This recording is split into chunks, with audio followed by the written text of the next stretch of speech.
Hello. In this clip from our Justia webinar, The Attack on DEI, Safeguarding Corporate DEI Initiatives, Ebony Morris and Valerie Fontenot will discuss some initiatives that impact, help, and safeguard DEI. If you want to see more Justia videos on law practice and legal marketing, be sure to subscribe to our channel. Okay, next we're going to talk about the impacts of the affirmative action ruling and its effect, because obviously the decision was written so broadly that it can apply in a multitude of different areas and aspects of American life. And you just saw, we included a clip from an article with the ruling that a lot of companies are taking a hard look at their D&I objectives. The main impacts, of course, are on college admissions. The secondary, very large impact is going to be in an employment space, and we'll briefly touch on some cases that have come up since then. And we've obviously seen a rise in reverse discrimination cases, particularly if folks will remember the case out of Philadelphia with Starbucks, and the manager was fired there after an incident with two Black patrons being turned away and kicked out of the store. And she contended she was reverse discriminated against, which that term doesn't exist. If you're discriminated against, you're discriminated against. There is no reverse. You can be discriminated against whether you're white, black, blue, brown, whatever. It's just discrimination. However, the public understanding of reverse discrimination is that because she was white, she was reverse discriminated against. Obviously, there'll be impacts in financing and in federal contracting, and we've already seen an impact on the last one coming out of Tennessee, which I'll discuss in the next slide. Let's talk about the employment cases. I'm going to run through these pretty quickly. So we have a case out of New York, a case out of Virginia, and a case out of Ohio. In particular, the first one, Myersburg, a white former executive director at Morgan Stanley, sued his former employer, alleging he was fired and replaced with a Black woman with less experience in violation of 1981. And the plaintiff specifically cited the DE&I program as the evidence of discrimination. That's still working its way through the court at the moment.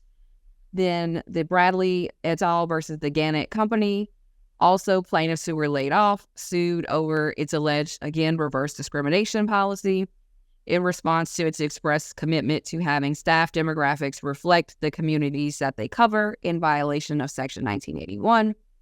And then the third, Farkas versus First Energy Corps, a white male former corporate counsel sued under Ohio's anti-discrimination statute, alleging that he was fired in retaliation and expressed concerns about the DE&I programs.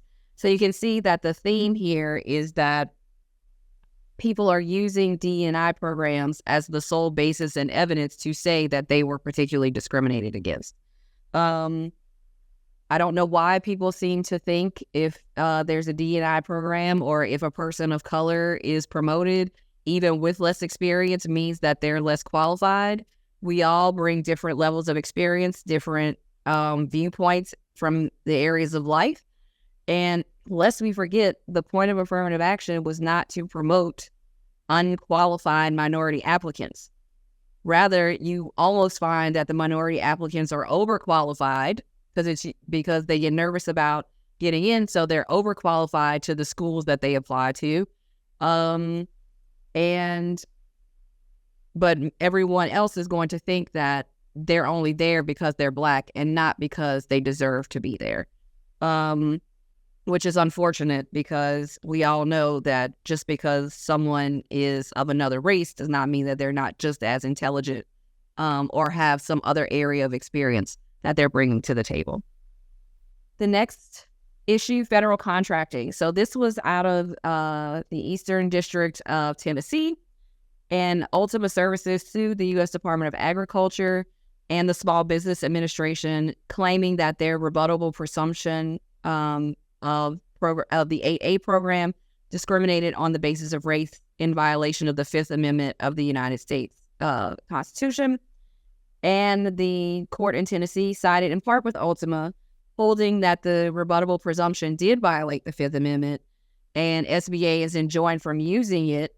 However, on the next slide, you'll see that the new applications have to provide information on why they have a presumption that they are disadvantaged, and not just because they're disadvantaged because of their race. Can we go to the next slide, Ebony? Okay. So the SBA, after the ruling, temporarily suspended all new 8A applications, which are applications for consideration based on a disadvantage. And their social disadvantage, they had to establish their social disadvantage by completing a narrative. So you no longer got the benefit that you were socially disadvantaged purely because of your race. And so they published a detailed guide. So anyone seeking to get a disadvantage or a DBE loan from the SBA now has to go through an extra step in order to obtain that loan. And next, I know we gave you a lot of history and information, and now we're going to talk about safeguarding our diversity, equity, and inclusion initiatives since the decision has come out.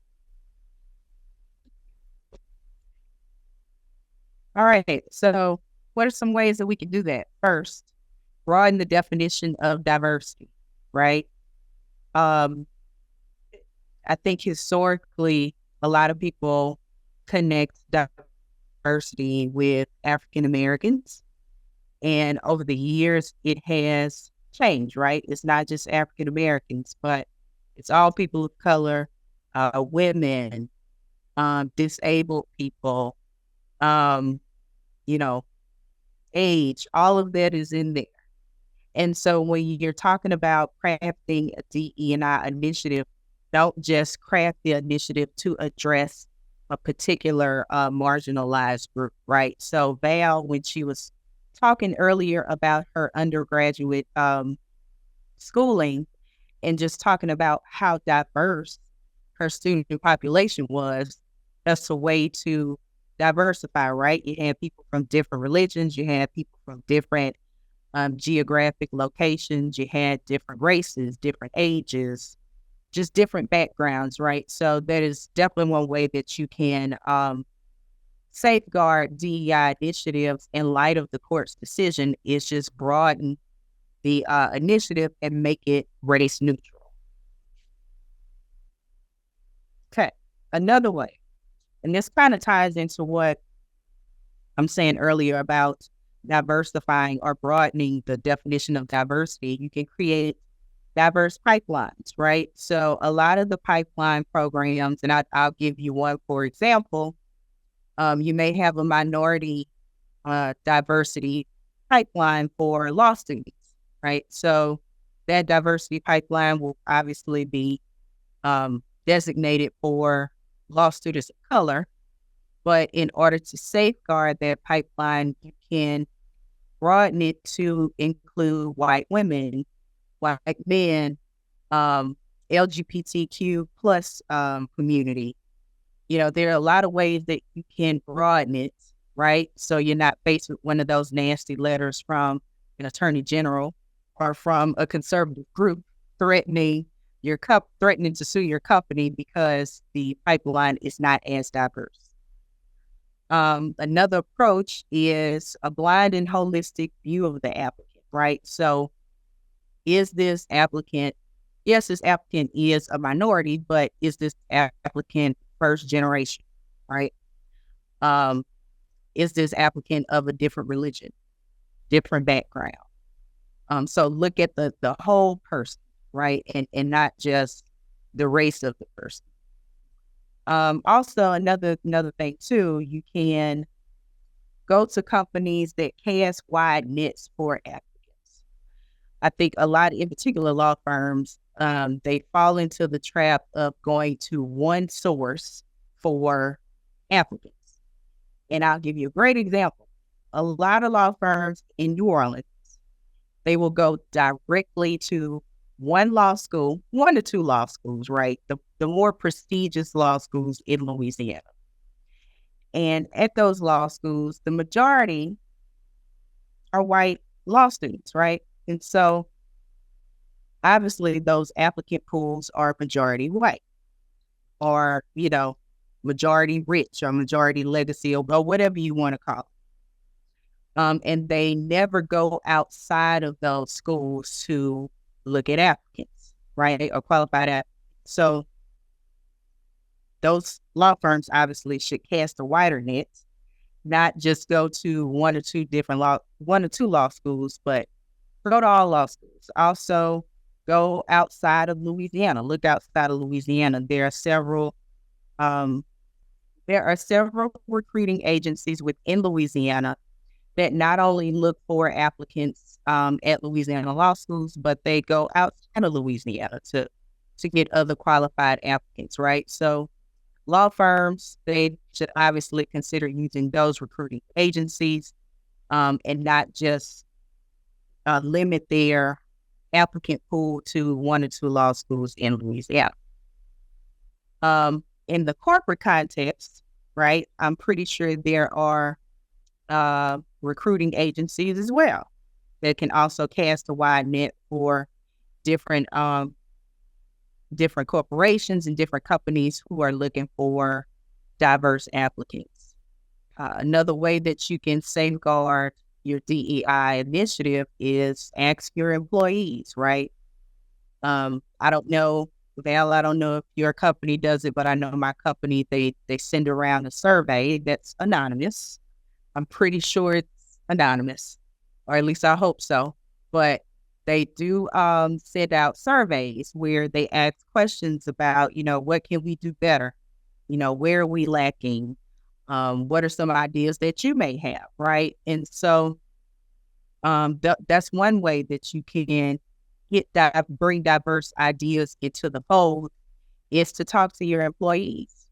Val, do you want to chime in on any of the points or add anything else? Yes. So when we were talking earlier about broadening the definition of diversity, I always like to give this a particular example. I have a cousin who happens to be a Black male who went to Amherst College, which at the time I think was ranked the number 2 college in the country. And the reason why he got in was not because he was a Black male, but it was because he was from Louisiana. And they had no students from Louisiana at the time. So when you're talking about diversity and diversity of perspective, it is not always race. I'm not sure why affirmative action got so tied to race and it being considered with African American, Hispanic, Asian people, because it really does. When you look at the laws that were instituted in the 70s and the original one with Kennedy, it really was for multiple areas, race, gender, and I'm particularly interested in someone potentially challenging DEI policies based on gender because of this suit. We didn't talk about it here, but ironically, there's an article, I think it was in the New York Times, that discusses a potential preferential treatment for male students at Tulane because their student body is now so many women.